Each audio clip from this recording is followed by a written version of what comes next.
Hello and welcome everybody to today's edition of Breaking News Business here at Mexico News Network. I'm your host, Elliot Bullman. Remember to follow us on all our social networks and to catch us every day by logging onto our website, mexiconewsnetwork.com, for relevant stories and news. Let's start with today's show. In April, President Enrique Peña Nieto inaugurated the Year of Mexico in Germany, which was the beginning of an ambitious program to showcase our country in all of its successes. This will give out a more complete and contemporary image of Mexico to the world and in turn generate innovative initiatives for the future. The celebration for the dual year Mexico-Germany 2016-2017 will strengthen Mexico's alliance with this European powerhouse. A platform will be established to broaden the mutual understanding between the countries and to deepen the exchange and collaboration between our societies, also to intensify the political dialogue. Throughout the dual year, Mexico seeks to position itself as a destination for German students and academics. In addition, technological exchange will exploit the experience of both countries to be applied in different fields, such as the Joint Declaration on Climate, biodiversity, and energy transition. The objective is to build a future in common and for it to be sustainable so that we are able to face the challenges of the 21st century together. This will happen through cultural, economic, scientific, and academic activities in both countries.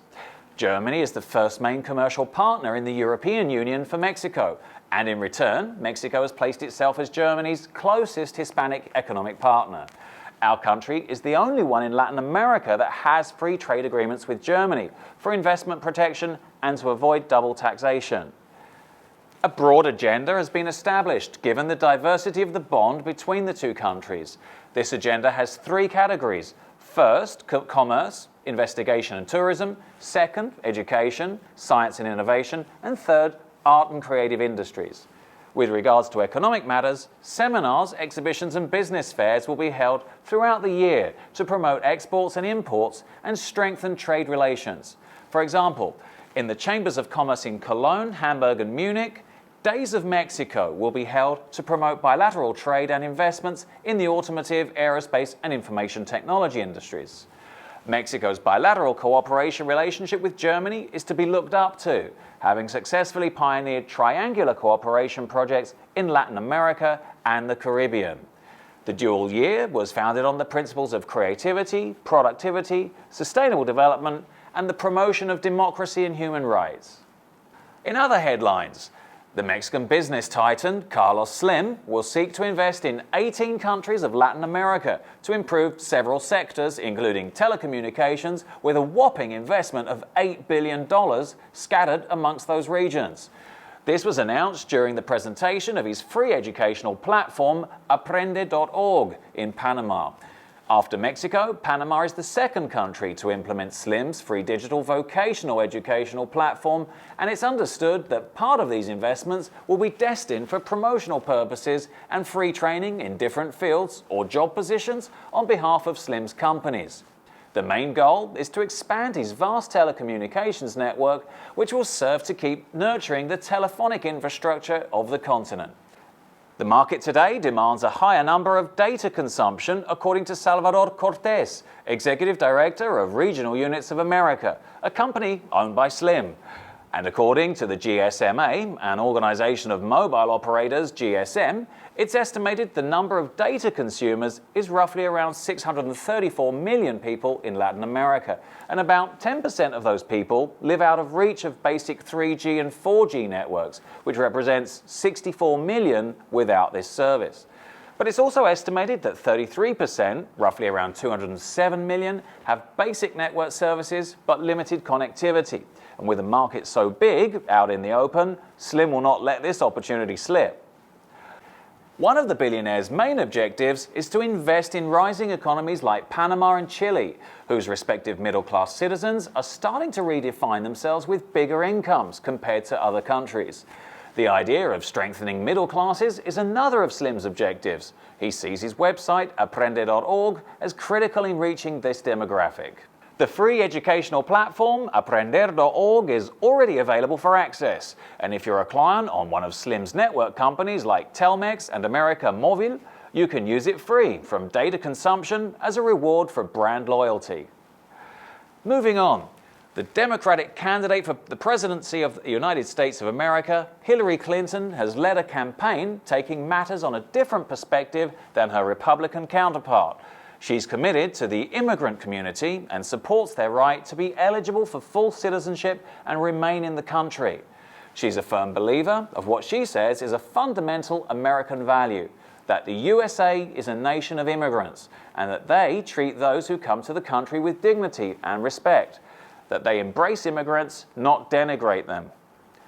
There are several ways to become a legal US citizen, but enduring the process could take up to 20 years, depending on the situation. One of the easiest ways to full citizenship is if you have close relatives living in the US, such as parents, a spouse, or children, to which the process to immigrate could take up to 2 to 3 months, and a chance of permanent legal residence from 6 to 7 years. There are 3 major points in your favor if you're campaigning for full residency. Close family living in the US as citizens, being amazingly skilled like a genius or a star athlete, or if you're an investor with $1 million to spare. Without these, it's next to impossible to be eligible for residency, unless you apply for the Diversity Visa Program, which offers to residents of select countries a chance of winning one of 55,000 available permanent residency cards. Even though most applicants have less than a 0.01% chance of winning that lottery, it's an easier path to citizenship than most others. So what can we expect from candidate Hillary if she wins the elections? Well, a number of proposals have been presented throughout her campaign. These include several which tackle immigration issues and ways to improve the current system. If she's elected president, she'll introduce some of the following to her administration: a comprehensive immigration reform, which is a new pathway to full citizenship within her first 100 days in office, which will pass. It promises to treat every person with dignity, fix the family visa backlog, and bring millions of hardworking Mexicans into the formal economy. She'll also end the 3 to 10 year bars. Most Mexican immigrants have to face a heartbreaking dilemma when they apply for citizenship, either hiding from the law and prevent getting jailed, or pursue a green card by leaving the country and family behind. Protecting immigrants against inhumane law enforcement. She promises to keep law enforcement on immigrants to be humane, targeted, and effective.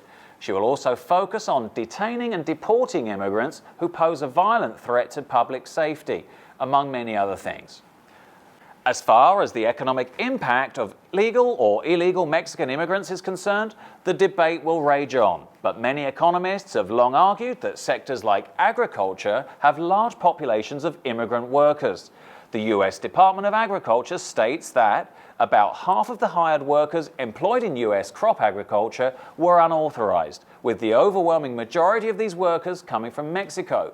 The USDA has also warned that any potential immigration reform could have significant impacts on the US fruit and vegetable industry. From the perspective of National Milk Producers Federation, retail milk prices would increase by 61% if its immigration labor force were to be eliminated. After the elections, Mexicans should expect to see a change for better if Hillary wins. Either way, the country will decide everything by November the 8th during the presidential elections. And finally, turning to the markets, the Mexican peso decreased 0.06% to 18.87 from 18.88 in the previous trading session. The peso changed down 0.1% during the last week, was up 0.29% during the last month, and was up 15.27% during the last year. Mexico's IPC index increased 0.58% to 46,836 from 46,565 in the previous trading session.